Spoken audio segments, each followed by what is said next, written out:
நீ வந்து தாயாக என்னை தாங்கணும், உன் மடி மீது தலை வைத்து நான் ஏங்கணும்.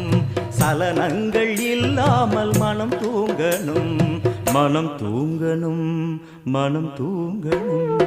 எங்களுக்கு குறையும் உண்டு, அதனை நான் அழுது சொல்லலாமா?